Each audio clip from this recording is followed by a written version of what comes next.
Brilliant. So, Will, I will hand over to you to do absolutely everything else, and I'll come back on towards the end. Will. Lovely.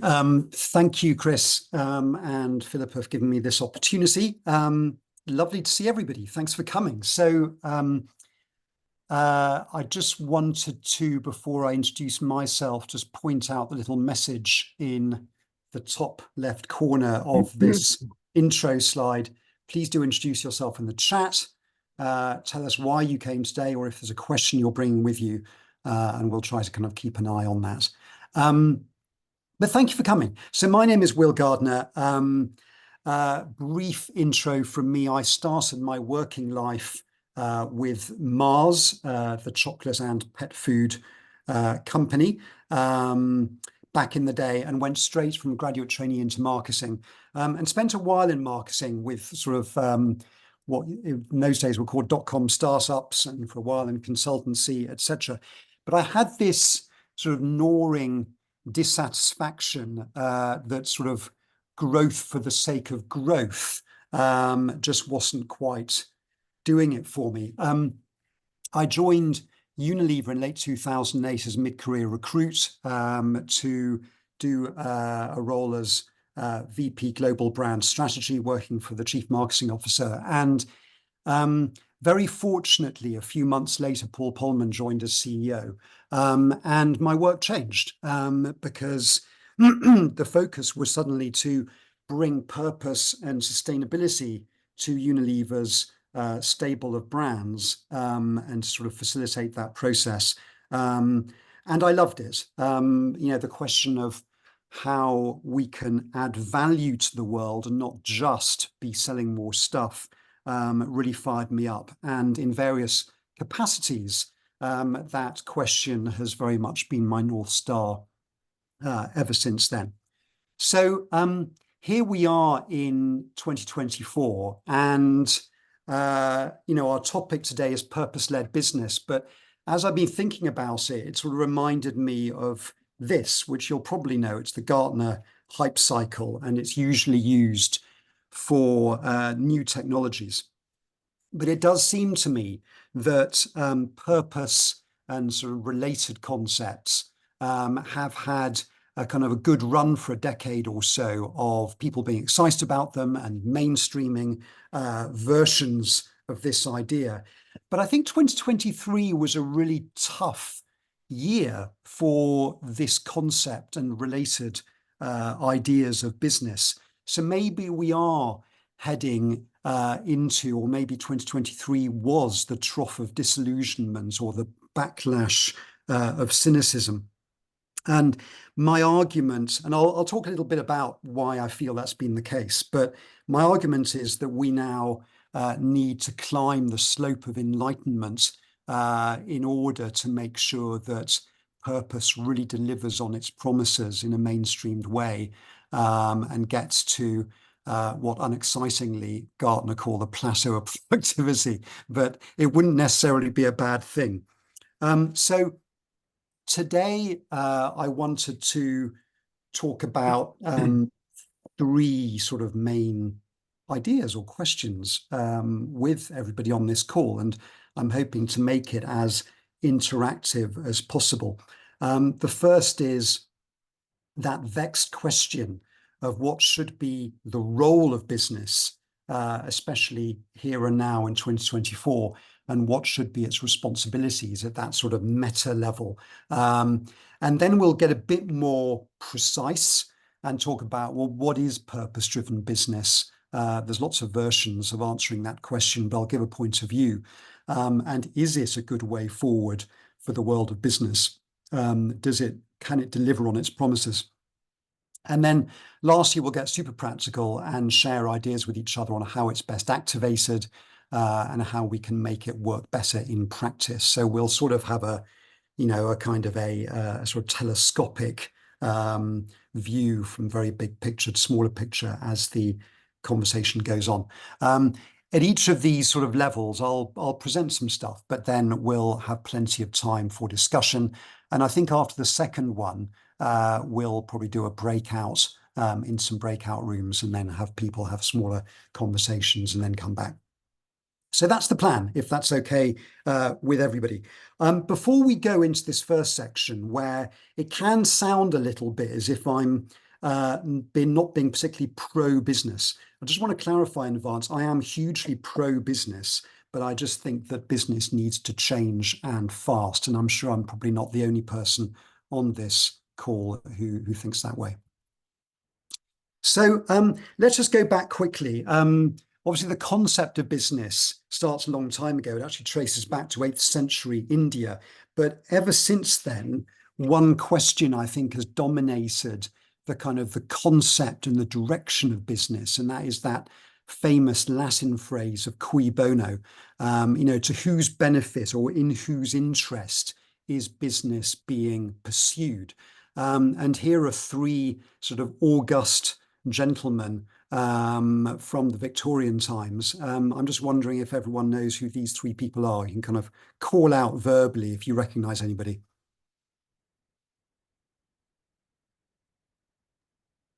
Well, Karl Marx at one at the end. We got Karl Marx on the right. Yeah. Anyone else got any other ideas? Well, on the left, we have John Cadbury. And in front of him, there's a kind of key phrase from the Quaker Book of Faith and Practice, all around the idea that business is this vast and complex movement, social service, which I think was a slightly hopeful thought from the Quakers, but clearly a lot of them really tried very hard to put that into practice. And in the middle is Lord Leverhulme, or William Lever. Obviously, I've got that background in Unilever myself. And with the Lifebuoy brand, one of his first brands, he talked about making cleanliness commonplace, especially in the factory towns of Victorian England.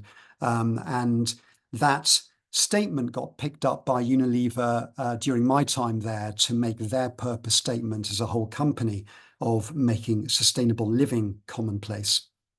So, what you'll see in all of those phrases is, I suppose, slightly kind of differing thoughts and concepts around what business is about. But clearly, all three of those people were sort of challenging very much a kind of a profit before everything else sort of thought. Let's move forward to the kind of, I suppose Milton Friedman's become a bit of a bogeyman more recently, another Western guy in a suit. And he famously wrote, of course, in 1970, the only corporate responsibility a company has is to maximize its profits. So his answer to the question, cui bono, was the shareholder. And the shareholder has been in pole position in most forms of business, especially in the Western world, ever since. And of course, since Milton Friedman's day, you could definitely argue that global capitalism has changed the world. In that time, population has doubled, food and fossil fuel use has increased threefold, GDP has gone up 5.5 times. And of course, the combination of that economic growth and government programs have had some very beneficial effects in terms of life expectancy, literacy, poverty alleviation, etc. But as these graphs show, business and governments have, in order to achieve those benefits, have kind of gone on a rampage of extraction and pollution, and in some cases exploitation, and a small number of people have benefited much more than others, as we all know. I'm not going to go into any of the facts and stats around things like, climate crisis, biodiversity loss, inequality, etc., because I'm sure that everyone on this call is very familiar. But I suppose what I want to highlight as a context for purpose-led business is this, that the fundamental underpinning idea of shareholder primacy, of course, is that if a company is operating in its own financial or survival interest, it's staying in the law, it is engaging competitively in the marketplace, then the market will automatically optimize society's well-being through just the invisible hand, the mechanism of the market itself. And I think it's fair to say that recent experience has shown that that idea that the marketplace is sort of has its own wisdom in terms of optimizing society's well-being is probably not true. And what I'd say is that if you set up an economic system with the objective of prioritizing short-term profits, then two things will generally happen.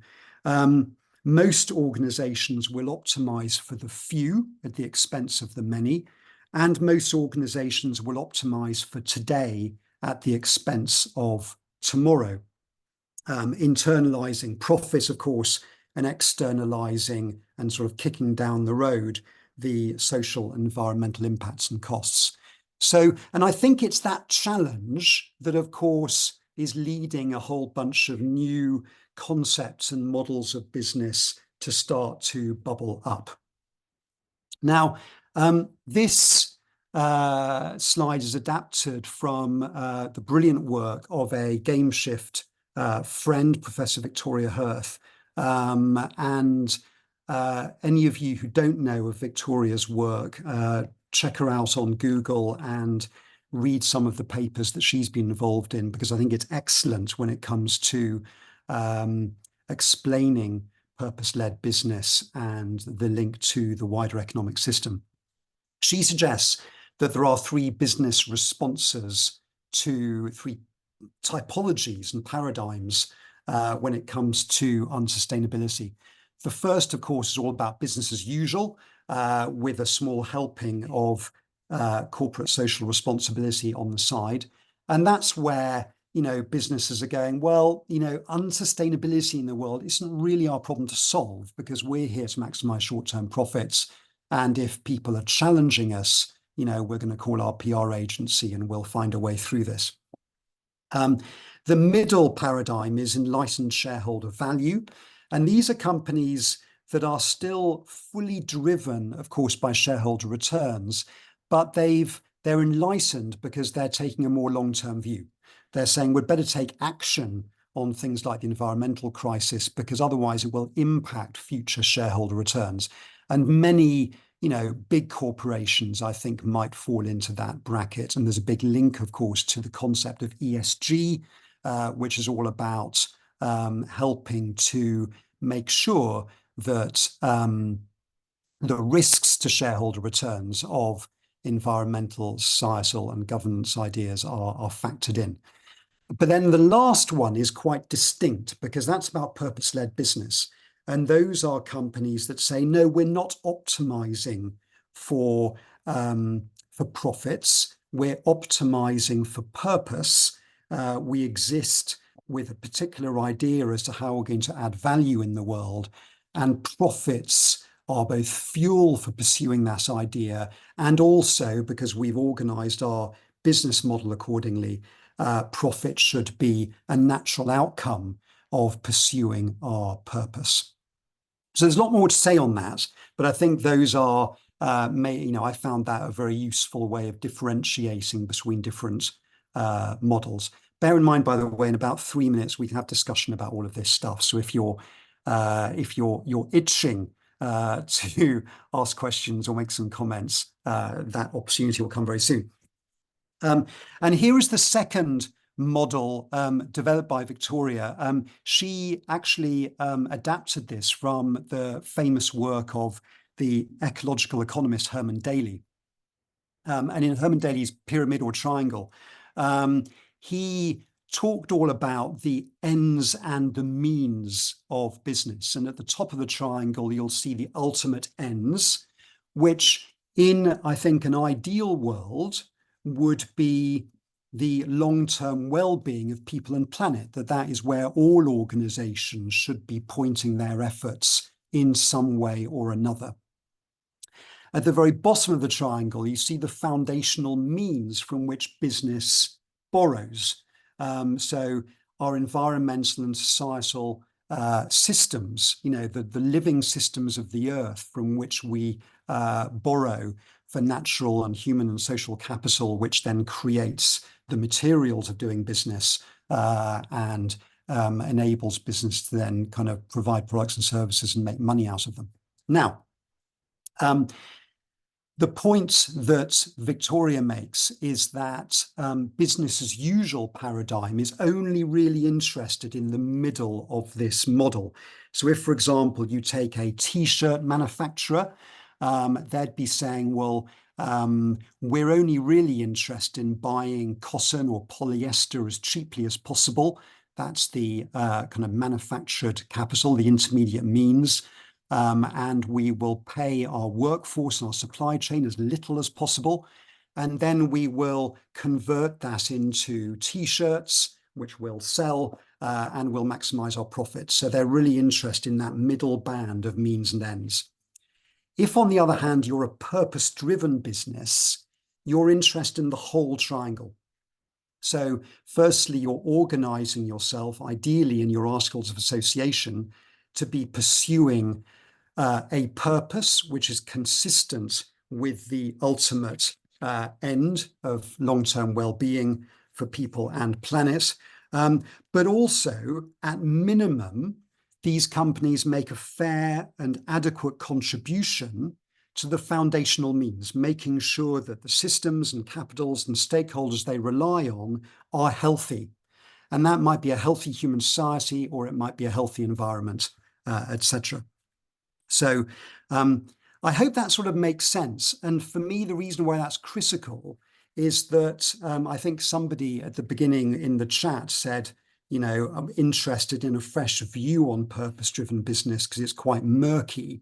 One of the ways in which I think we can de-murk this is to think in these terms about the roles and responsibilities of business and the degree to which businesses are interested in and are responsible for both the foundational means and the ultimate ends. And for me, this gets summarized quite nicely in this definition of business, the role of business by Colin Mayer, that it is to produce profitable solutions to the problems of people and planet, and not profit from producing problems for people and planet. And I quite enjoy that that definition. So let's have a pause. Over to you, over to kind of conversation.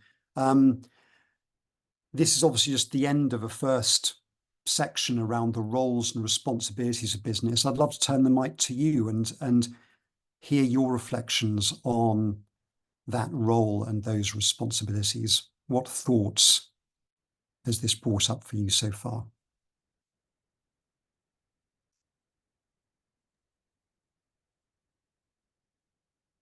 You know, Will, I've been involved in this field for quite a long time, and I still wrestle with one of my questions that I started with, which is just how inherently contradictory is purpose and the inherent pursuit of economic advantage in capitalism. Yeah, and I wonder if, I think you can do a ton of good work, and I wonder if there's also something fundamentally broken in corporate structure, particularly joint stock company limited liability structures and other forms of business, cooperatives and non-profit companies or shared value companies could be more purposeful. So and I'm sure that this will bubble later on, but that's what I'm sitting with. I hear lots of good words and I think, yes, and there's something inherently extractive, Yes. externalizing and exploitative in the very legal structure. Completely agree, Chris, that external environment to business in terms of how we have set up the legal structures and the wider economic system makes the pursuit of purpose challenging for businesses without a doubt. Lucy, it's lovely to see you. You've raised your hand. I did. It's lovely to see you too. And thanks so much. This is already really interesting for my new role. I was actually interested to see in the, I think one of the first slides that the ESG element that I'm really interested in comes in at sort of that second point. So it's behind the idea of purpose-driven business. But I suppose it speaks, I think, also to Chris's point that the idea of ESG, in a sense, is you bring some external force to make change, whereas purpose-driven seems to me to be very much about the individual business making change. And does that not sort of maintain this issue that we have, I think, with the systems we have in place now, that we put the emphasis on individuals to fix problems with systems, and you're asking individual businesses to kind of change their purpose when that purpose may, in and of itself, not be problematic for the environment or for society, but becomes that way because of the system in which it's operating. So there's nothing inherently wrong with producing chocolate bars, but and the idea of that was very purpose-driven in the beginning, but you've turned it into something that then stops being about chocolate and starts being about shareholder profit. And how do you ask the business itself to fix that? Is it surely not something that's bigger? Well, look, I mean, in hearing to what you're saying, Lucy, there are a lot of big questions.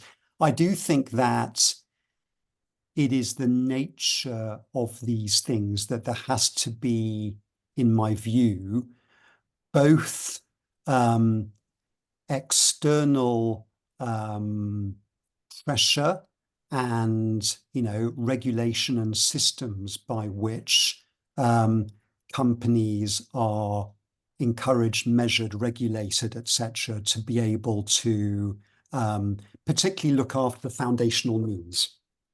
Yeah.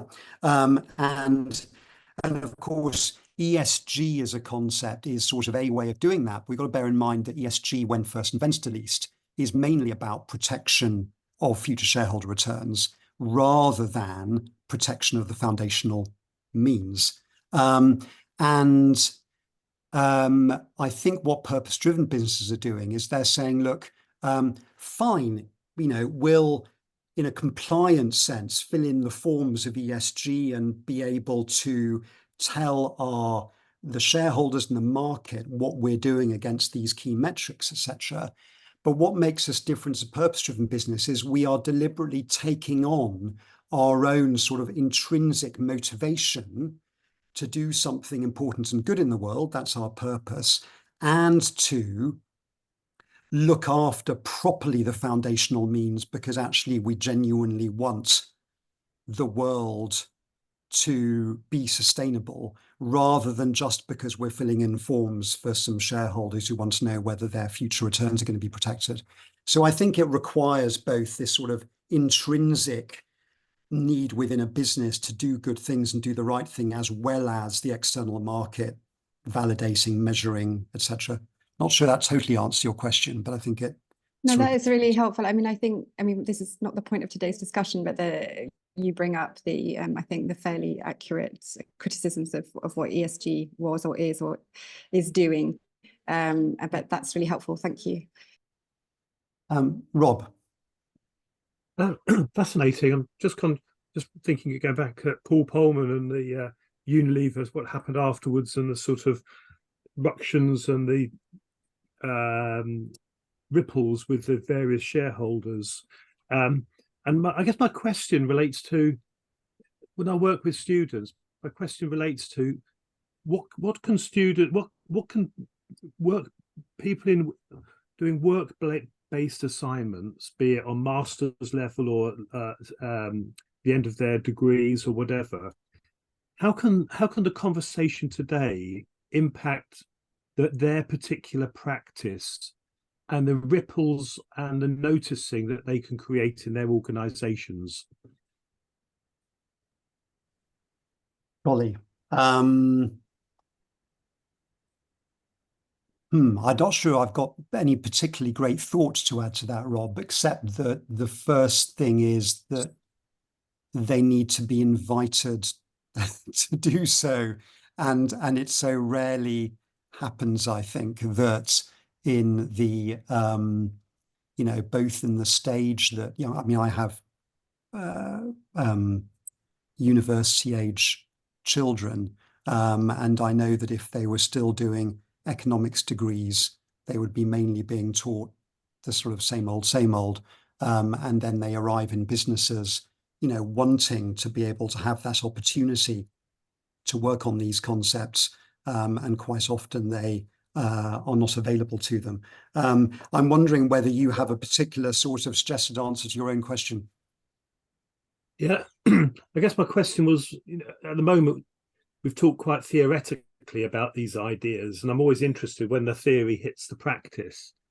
And often the students I work with, they are either they have a placement, they are actually working full time in an organization, they have access to creating ripples I see what you mean. Yeah. and having conversations that would otherwise not happen. And I always try to push them towards having those conversations that they would otherwise not have in ways that is safe for them to Yes.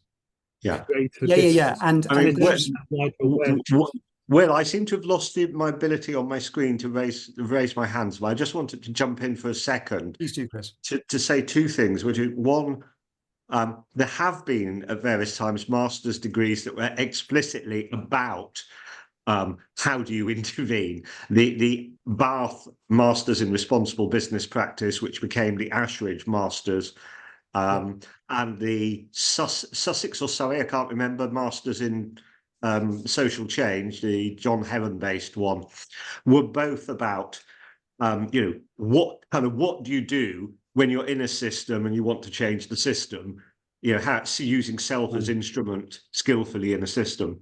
And one of the best articles I'd point any such students to is the Meyerson and Scully work on tempered radicalism, which I think absolutely all of us, if we're working inside organizations, should be thinking about how am I different enough to make a difference, but inside enough to stay in? Because it's really easy to stand outside and throw bricks, but it's really hard to be inside and be radical. And I'll shut up because there are so many hands up. Yes.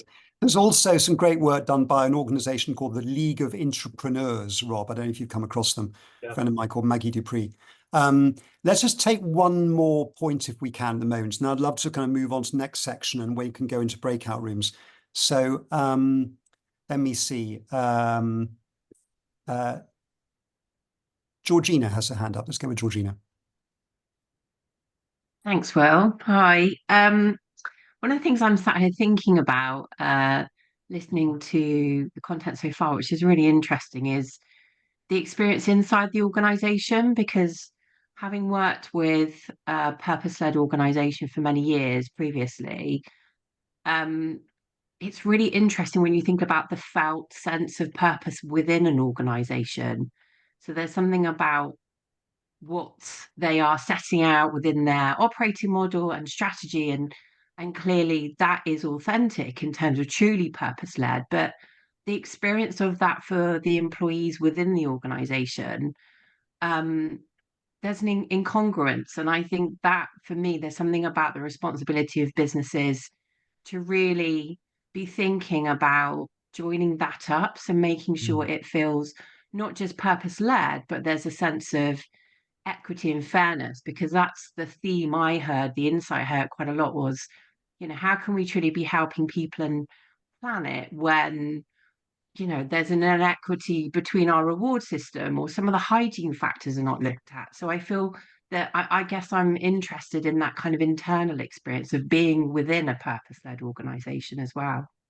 Yeah, and we'll come to a bit more of that later, Georgina. I mean, I think that there are many aspects of that. You talk about hygiene factors, and there's no doubt that what you want in a purpose-led business is for employees to be eager and active participants in the purpose. And there's a lot of sort of quite careful design work you've got to do in order to both encourage and enable that participation, but also, as you say, to tackle the hygiene factors that might get in the way of people being interested at all, because something else is on their agenda first. They're not going to start participating in the purpose if they feel that their pay isn't fair.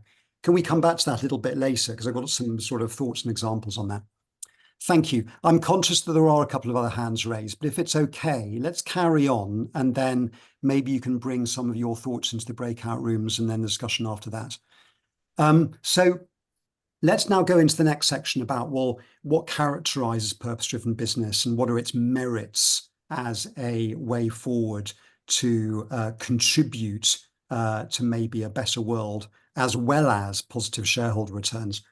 I'm coming back to the metaphor, the old and tired one of smoke and mirrors that was in the title of this discussion. So it's fair to say that over the last decade or so, when we think about purposeful business, purpose-driven business, responsible business, sustainable business, there has been a lot of variability, one might say, in both understanding or shared understanding of these concepts, in the intention or the motivation that business leaders sometimes bring to this, sometimes more self-serving, sometimes more other-serving. Definitely in the delivery of it, you know, we know from research there's a lot of companies, for example, that have a purpose but are a long way away from bringing it into their actual strategy and execution within their business, and also a lot of variability of impact as well. And we've seen some very well justified criticism, in particular more recently, criticism of greenwash ad campaigns and claims where they're now being taken to court increasingly, criticism of tech companies that promise to bring us all together, but actually are making billions, one might say, out of driving us apart. You know, companies may be taking a stance on Pride or Black Lives Matter, but without actually any underpinning action that actually brings those stances some credibility. And we've also seen companies that take these things very seriously, such as the Danones and the Unilevers, criticised for maybe prioritising purpose and sustainability over and above financial performance at times. And then in 2023 in particular, of course, we had the political and culture wars backlash, in particular against ESG and so-called woke business, which has meant that many businesses, especially in the USA, are wondering, I think, whether this is all worthwhile and whether it's best just to keep their heads down. As Alison Taylor in this quote suggests, companies find themselves caught between a sort of a woke rock and an irresponsible hard place. It's difficult to know where to turn and how to manage it. Now, there's not much that we can do about the political context, but going back to that Gardner height model and the idea of the slope of enlightenment, I've just got a few thoughts to dribble in here around things that might need to change. You know, at the top level, of course, when you're changing any system, as you know, we know from systems theory, you need to challenge the underlying mindsets and worldviews that underpin that system. And that might be, for example, helping people understand that as humans, we're fully dependent on and interconnected with the natural world, not in exploitive dominion over it. Then there's fluency in new models and concepts of business, which I think is clearly lacking within business education. And I was talking earlier about Vic Hirth's work. You know, one thing that she has done, which I'd commend to you, is to put together, with help of others, a BSI standard on purpose-driven business called PAS 808. So do put that into Google if you'd like to see it. There's an awful lot of very good thinking in there, which really tries to break down what this concept of business is about. And then we've got expertise and capability in driving purpose-led and sustainable programs in business, obviously a lot of education needed, and lastly, the rigor side of it in terms of measurement and transparency. At all of these levels, including then, Chris, we could take it to your point around the kind of the wider economic and legal structures are going to be important for climbing that slope of enlightenment and making purpose-driven business genuinely productive in the mainstream. I would suggest that this form of business has three essential characteristics. And this is what I always kind of look to achieve with client companies when they're going on this journey. Firstly, it's the purpose accompanied by values as the sort of compass or North Star. And I know that's a bit of a cliche, but the important thing is that that purpose is a sustainable, other-serving purpose probably linked to one or more of the UN Sustainable Development Goals, where the capabilities of the company are really well suited to achieving this societal or environmentally beneficial end. And the purpose should have one foot in the current reality of the business and its capabilities, and another foot in this desired future, so that it actually carries sort of momentum and aspiration with it, rather than being just a status quo purpose that sort of ladders up from what the company currently does. Then we got the pursuit of sustainability, both minimizing negative impacts across all material issues and amplifying the positive influence that the company can have on its system.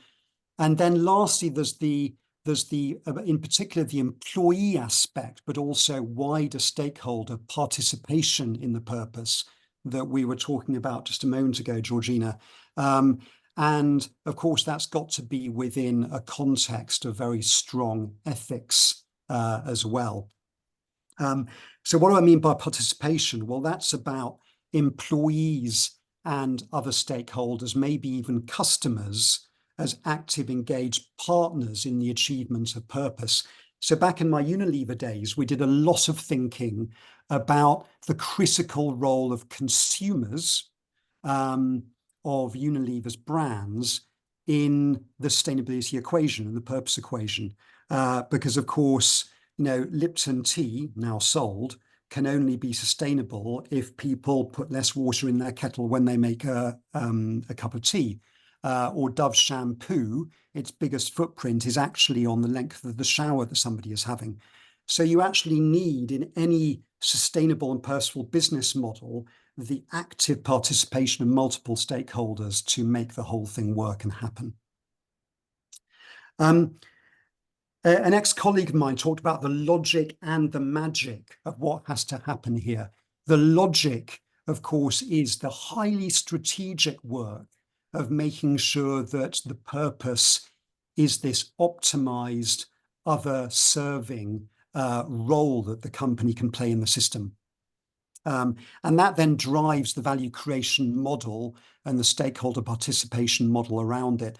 And that is intense strategic work. And I think that's what a lot of people get wrong, is they think of purpose as being some quite nebulous statement that's just meant to be engaging and inspirational.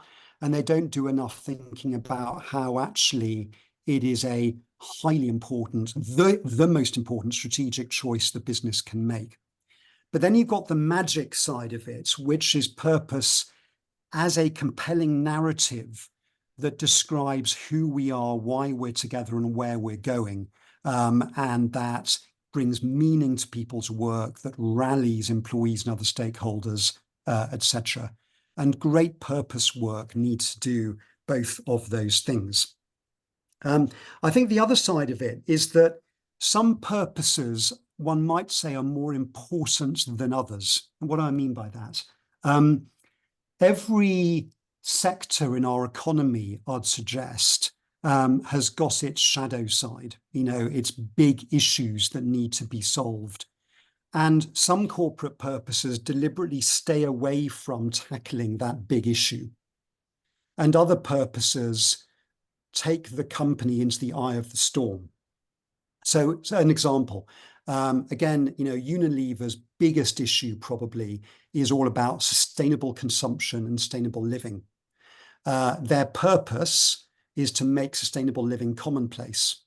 So they're not shying away from the big issue of their business model. They're heading into the storm of trying to work out a solution to the inherently biggest problem. I would also, in terms of other examples, you know, talk about Ørsted, who you might know as a Danish-based energy company that went on what was meant to be a 25-year-long shift from a fossil fuel-based model to a renewable energy model. And actually, within just 10 years, they went from 85% fossil fuels and 15% renewables to switching it the other way around. fully consistent with their purpose, which flew into the eye of the storm for them, which was to help create a world that runs entirely on green energy. Decathlon, they've put their purpose statements, they've got three key parts of it. One is sustainability, another is accessibility, and the last is all about the benefits of sport. And an example of their work is this shoe that you see on the screen, the Quechua hiking shoe. Now it is accessible. It only costs £18. So one might say that it's a bit of an example maybe of sort of fast products, fast fashion. They sold 3 million pairs of Quechua hiking shoes last year. But they've done the hard work to move from 6 different materials to one material, enabling it to be 100% recyclable.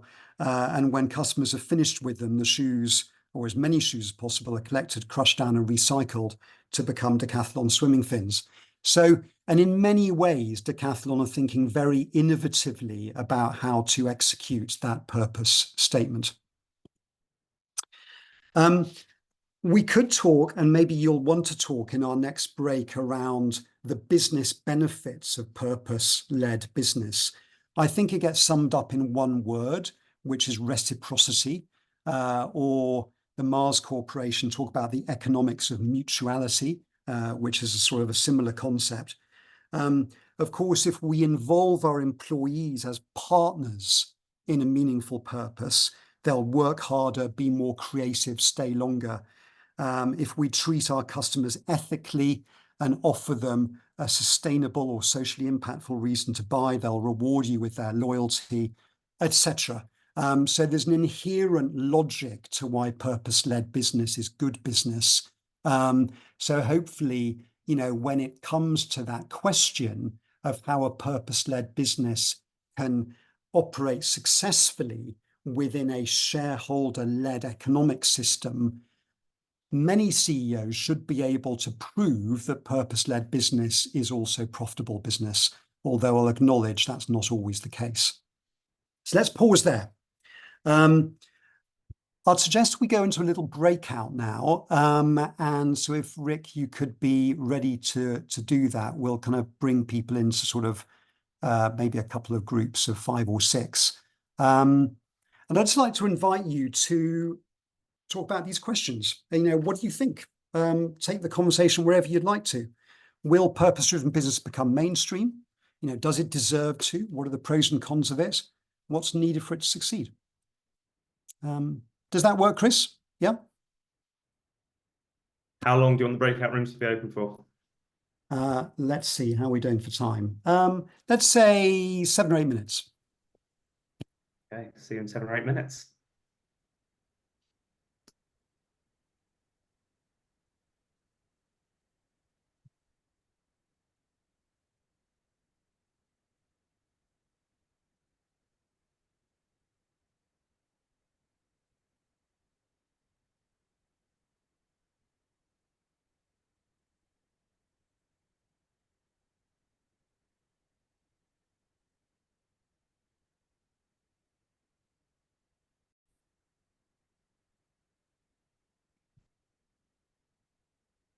Hello, everyone. Welcome back. I would love to hear some highlights of what you've been talking about in your breakout rooms.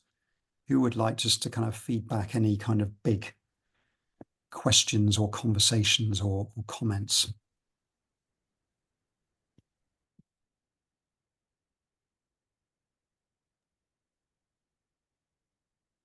I'm happy to start something off just by saying in the group I was in, there was quite a strong sense of, is it becoming mainstream? Will it become mainstream?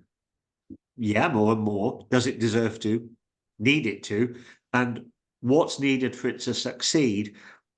Gosh, we noticed quite a lot of importance of charismatic power, somebody at or near the top wanting it to happen. Hmm. And we talked about the need for legislation to make things happen. What kind of legislation were you talking about in particular, or did you not get into? No, we did. We talked about, you know, slavery. We talked about health and safety, employee protection things, and all those issues that have kind of redefined the way businesses have been forced to work. But this is way not up the curve yet. Yeah. And it's really interesting, the legislation thing, because it goes back to the conversation we had earlier around sort of, I suppose, intrinsic and extrinsic sort of motivators on this. I do think legislation is absolutely critical. But I think the power often of being in a purpose-led business is that it helps to make sure that not everything is just compliance-led. Quite often within business without a purpose, everything is just about, it's like, oh, we've got to do this now, we've got to get better at that, we've got, etc. But for employees in the business, it's hard to actually generate a sense of sort of unified meaning and direction to all of these efforts to, create a better supply chain or to get to net zero, etc. Lee, you've got your hand raised. Yeah, just on that point, some years ago, I was at a global meeting of a global industry where the question was raised, what do we feel about legislation? And I was actually quite surprised that some of the big corporates said, I'm all for this, but what I don't want to be doing is I'm doing it and nobody else is, and I'm paying for it and nobody else is. Yeah. So it creates a level playing field. And that was kind of interesting, which is, they're relatively open to that because it then avoids that race to the bottom. I think that's right. And I think we're seeing that more and more now with sort of net zero and decarbonisation, where the sort of leading companies are working quite hard to try to level up the playing field and have everybody make an effort so that there isn't a sort of a profit benefit of moving more slowly. Richard, over to you. Yeah, thanks. I was just going to add, because we had a similar conversation in our room. So I'm a safety professional, and I can look back 50 years on that regulatory point, that the regulatory sort of change has driven businesses, not all businesses, but especially those larger sort of leading corporations that have got the resource to sort of manage these things. It does bring people forwards. It doesn't, in my experience, bring you to that purpose-driven sort of authenticity as to why you manage safety. We're still very much embroiled, I think, in trying to bring that forwards. But I think the regulatory point has made a difference. It's a signal of a start. It doesn't sort of add a heartfelt, purpose-driven way of why you want to deliver it. But I think a lot of organisations are now starting to realise that is the reason. So yeah, it brings you to a point, I think, is my point. Yeah. Thank you, Richard. That's really helpful. Any other things anyone wants to bring up from the breakouts? I just add a comment. We were also talking about legislation. Well, Patricia mentioned that, but I was saying that there's a conversation about purpose at the personal level as well, that I think relates to this, but we haven't really discussed it. So, if I'm involved in coaching work or just in general conversations, we talk about, what is my purpose, and you can talk, in terms of how we reflect on our own lives or how we engage in advising others. And I don't know what you think, Will. I mean, this is related to this. So there's the commercial context of purpose, but there's how we individually think about purpose, and that's the area I'm more interested in these days. But also, just to mention, the question you asked here was, will purpose-driven business become mainstream? I mean, would you say that sustainability has become mainstream now? And if so, well, so yeah, and I think it kind of has, but that's probably driven by legislation, I would have thought. Anyway, lots of things there. Yeah. Thank you, Alex, on those couple of points. I mean, I do think that sort of thinking about sustainability and starting to take action, I think, is now mainstream, and we're even obviously seeing it now in terms of, legislation around different aspects, sustainability kind of reaching, even the kind of smaller size of SMEs in different countries around the world. So I think that is happening, although the achievement genuinely sustainable business models obviously is in no way mainstream. We're a long way from that. I love your point on personal and individual purpose. Thank you. I do think that it links strongly to this idea of being a sort of participant in an organizational purpose, because I think what you're doing there is you are sort of linking your own sort of value set and your own sort of intrinsic motivators with that of the organization of which you're a part. And that, of course, I think, as you're inferring, can be massively motivating for people to sort of have that sense that what I care about, what the company cares about, that there's a good fit. Great. So let's just move on to just the sort of last part of this conversation. I think we're already just starting to move into some of the more sort of, I suppose, tangible and practical questions of purpose-led business, and sort of how does it work and how do you make it happen, and what are the pitfalls of the journey?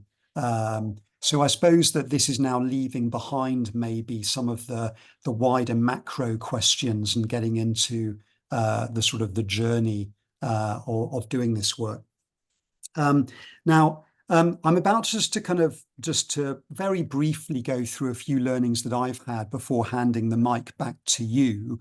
But as I go through it, I just wanted to sort of, I suppose, kind of use this company that's been a client of mine for 4 years now as just a little sort of example to bring to life some of the points I want to make. So just a brief bit of context. So about 4 years ago, the CEO of Go and I had a conversation, and he was interested in the power of purpose, in particular as a way of, I suppose, doing two things. Number one, to sort of really energize and mobilize the workforce of this lovely company. They are the main sort of provider of telecommunication services to Malta, around a sort of 700 or so person company. And so, how can purpose align and energize and mobilize the workforce around a sort of a bigger sense as to why they're there? That was the first opportunity.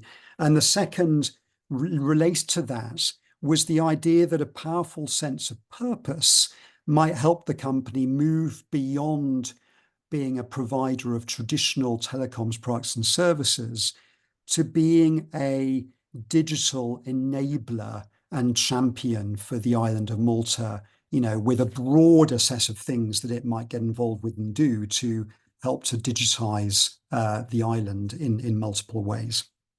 So those were the two opportunities. That conversation was late 2019, and in early 2020, we crystallized this idea of purpose around driving a digital Malta where no one's left behind, particularly sort of focusing, I suppose, on the sort of digital inclusion exclusion side of that, but also on the idea of developing a highly inclusive culture within Go itself. And with that in mind, I just wanted to kind of bring up a few sort of learnings from the journey, just very, very briefly, and then we can have a final kind of great conversation where we can look at questions or the examples that you've come across in your journeys. So I suppose the first one was, and there's no rocket science here, is the importance of fully engaging and aligning the exec team up front and gently starting to kind of work on some of those underlying mindsets, worldviews, and assumptions in a sort of a shareholder primacy context that we just need to start to move on from in order to fully embrace a purpose-led business model. So in Go's case, back in late 2019, I ran a couple of workshops with the executive team to really help them think through what was meant by the idea of purpose-led business, what the benefits of it were, and how they personally relate to it themselves, how they personally relate to the sustainability crisis around us, their own personal desire to kind of create legacy, and to be able to tell a good story about what Go could do in the world. Linked to that, in those same sessions, we talked about the change goals that they want to achieve as an executive team. And this is something that sometimes companies don't think hard enough about, in my experience, is that if you're going to undergo a sort of purpose-led journey of change, there needs to be a sense as to what do we want to have being different, not at the end of this, because it never ends, but within the first kind of 2, 3, 4 years. What are going to be the real indicators that we've succeeded? What are either the cultural changes or the impact in the world changes that we are aiming for? And my experience is that ambition around impact in the world, we can raise that as you go. It's very unlikely to find a company where the whole executive team from the word go has got super high ambition, because it feels too scary. But actually, as people get confidence and they build confidence in the model and in the journey they're on, often you can then raise ambition in sort of increments through the journey. And I'll talk a bit more about how we did that in Go in a moment. I've always found it hugely useful to work with a sort of a so-called one-page compass, which includes purpose, which is the why, the vision, which is the where are we going to, the values and the impact model, which are the two types of how.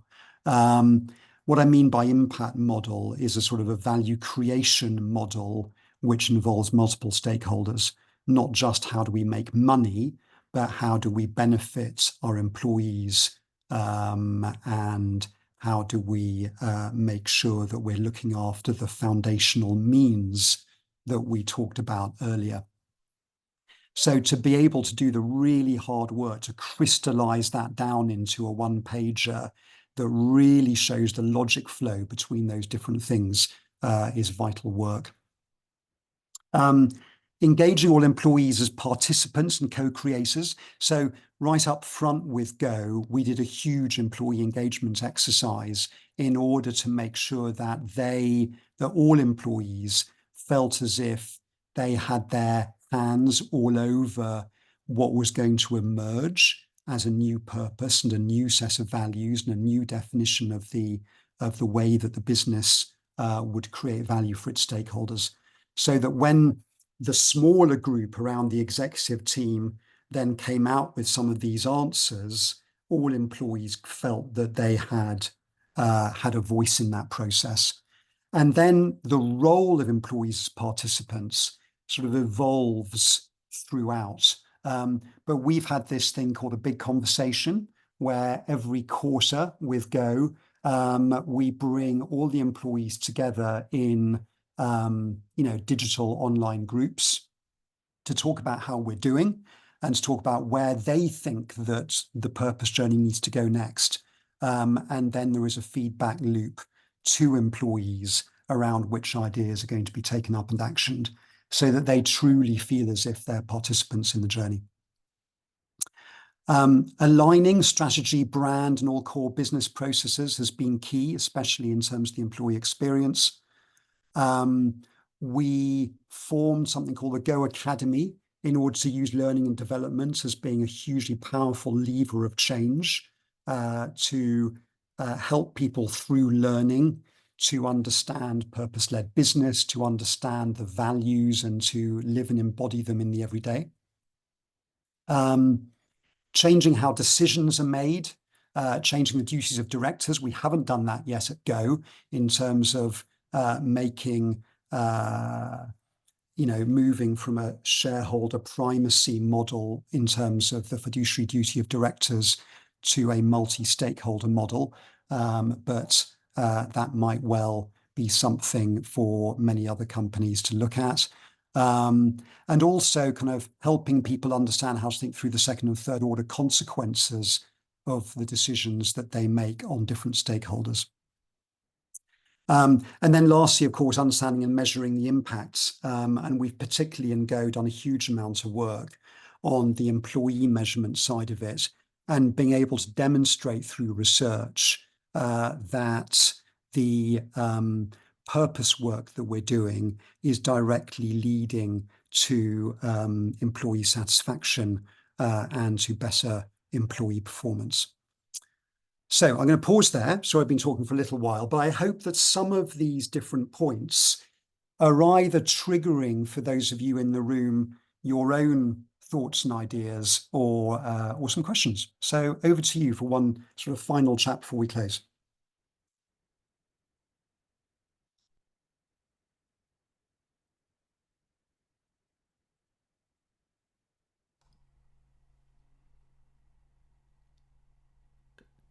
Will, out of all of those, which would you say was the thing that had the biggest impact? If, I mean, clearly they're all interlinked, and but if you were, if a client were saying to you, okay, for whatever reason we can't do all of it, what is the thing that gives me the biggest bang for my buck, so to speak, in terms of any of these? I mean, probably I'd point at the engaging all employees as participants and co-creators. I think that's inherent to being a purpose-led organization, because purpose is all about sort of intrinsic motivation. And the purpose is worth nothing if employees don't feel as if they have a stake in it. So this idea of almost the organization being like sort of breathing, where you're bringing in people's hopes, dreams, thoughts, ideas on the business, you're turning that into purpose and values everybody can buy into, and then you're bringing it back to people, and then on a regular basis, checking in with everybody about what more they want to do individually and collectively.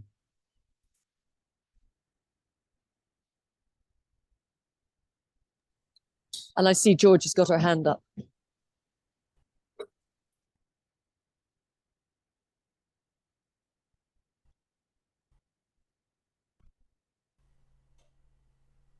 Is that a hand up? Georgina, did you have something you wanted to say, or is there anybody else who would like to talk? I can't find the raised hand, but I'll just use my voice. Yeah, do.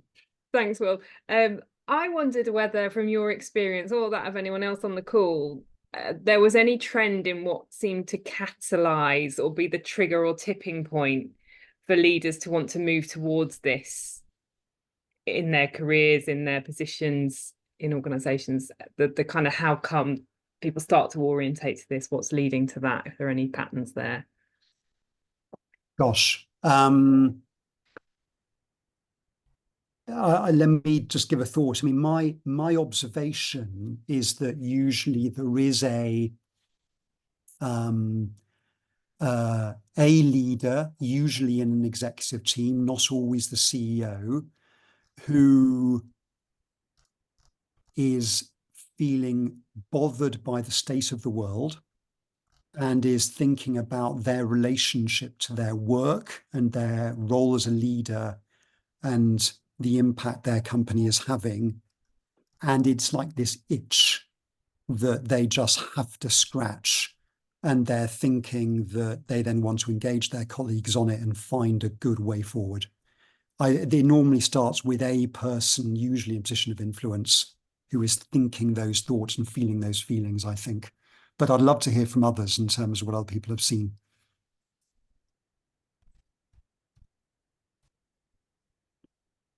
And Trisha also had a question in the chat about transparency, Will, just in case you hadn't seen it. Oh, I haven't. Trisha, could you just come off mute and let me know what your question is? I'm just wondering, Will, in order to, I mean, this is really, really useful. And I'm just wondering how important it is for all involved to be completely transparent about the exec, how they're trying to take the business forward, but also employees, how honest they need to be about their affective reaction to all of this. There are always, as you've talked about, different motivators, intrinsic, extrinsic. There are always there's always a muddle in there, and an individual with a corporate ambition, as well as a need to feel that they are taking this on board. Can people get away with hidden agendas, with not being completely honest, or is that a fundamental issue when you start on this sort of change process? Gosh, it's a really good thought. I feel that one of the sort of underpinning qualities of culture within a purpose-led business does need to be, transparency and honesty, and being able to speak authentically with your colleagues, whether you are a CEO or whether you are somewhere else within the business. And I think within that, to recognize that there's no such thing, I think, as sort of pure altruism through to pure self-interest. Actually, it's a much sort of more nuanced and muddy spectrum. And for people to therefore be able to talk about their personal hopes and dreams and ambitions for their career, as well as wanting to contribute to the greater good, I think promotes a necessary honesty, because otherwise I think the danger is that you get into a situation in a business where everyone feels the only thing that can be talked about is the lovely stuff about the common good, and that can become artificial. I think that's great. I mean, some steps in this process are going to be very challenging for some people. Second and third order consequences of certain decisions, for example, the impact of raising ambitions. It's challenging, isn't it? But I won't take up any more time, but thank you. No, thank you. Rich, I'd just like to say, all of the normal stuff about good strategic conversations, awareness of group dynamics, they apply here. And the more complex and more adaptive the challenge, the more they matter. So, investing in that stuff pays off big time here. Will, I'm conscious we're into the last 10 minutes, so you might have to be selective about which comments you pick up or which questions you go with. I think Georgina is trying to get back in. I don't know if, George, you're back yet. Hello, George. There's a question she's put in the chat, actually, in case she can't speak. It's about, if there's a member of the exec who's not aligned with their values to the purpose, how detrimental is this to the overall success? A strategic leader can undermine the intention and it's visible to employees. That was her question, because I think she's having trouble with her speaker. Yeah. Well, thank you, Georgina, if you're able to hear me. Again, would love to have others' thoughts and comments on this. I'm definitely not sort of the owner of the magic answer. I think that for me, this is a question of the passage of time. I think in the early stages of moving on a journey of being a purpose and overtly sort of values-driven business, to have leaders who are able to, and it goes a little bit back to Trish's former point, to speak up and be authentic and say, you know what, I've got real worries about this. This isn't working for me right now. It would be very wise for the other executive team members to, for a good while, hand the mic to that person to talk about what it is that they're concerned about, why it doesn't work for them, etc. Because the chances are there's going to be something incredibly important and truthful in what they're saying, which might require then a bit of an adaptation to the model, or the thought that if that one exec person who is thinking those thoughts is thinking them, that might well be that there's 50 other people in the business lower down who are thinking the same thing. So So let them have their voice, let them be the sort of the grit in the oyster for as long as you reasonably can, is what I would say, until it does get to the point where, it clearly is becoming detrimental, that they are not shifting their position and that their concerns have been responded to as much as possible, at which point it might well be the company is no longer the right company for them. That would just be my thought. Can I ask a quick question, which might be a reflection of the take up of the focus on purpose? What's been the take up in the last 2 years with the British Standard? Do you know, in terms of numbers, how many people have registered or in compliance with PAS 808? Do you know, Will? I don't, I'm afraid, no, Alex, but it's a good question, and I will text Victoria after this call to find out the answer to it. If we can get the answer from Vic, we can put it in the follow-up note that we send out to everybody. So we'll see if we can get an answer from Vic. It's an interesting indicator because 20 years ago I was involved in lots of work with ISO 14001, for example, and you'd see the graphs of the take up across the planet, and it was really fascinating. It was a huge drive, and I don't know what the numbers are still today. And I imagine this standard that number would be really fascinating to know. Well, I think that's right, and I think, but I think that if you were going to really look at this in detail, you'd need to look at a number of different, of course, models and standards where people are going. So it's kind of the number of B Corps and the number of et cetera, and you'd need to look across the piece. Probably the most visible one, of course, is B Corp, where we know that the number of small companies and some big companies has been fairly exponential for a long while now, in people taking that up. Lovely. Will, I think we are right up against the time. Yes. So we're going to have to leave any other comments and questions. But I would like to say, is there anything you'd like to say, Will, by way of finishing this off for you? No, look, I'd just like to thank everybody for your very insightful and interested questions and comments. So thanks so much. It's been very stimulating. And if after the call, anybody wants to follow up on any particular questions or points, please do feel free to do so. But thank you so much. Will, and from us, a big thank you to you. It's been really great. As usual, we will write a short blog and send out the blog and the recording. We'll probably do this quite quickly after this call to try and get it out to you swiftly, and we'll try and get an answer from Vic about the take-up of ISOs. I just want to give a plug for our next pop-up, which is on February the 8th, where we have Helen Evans and John Higgins.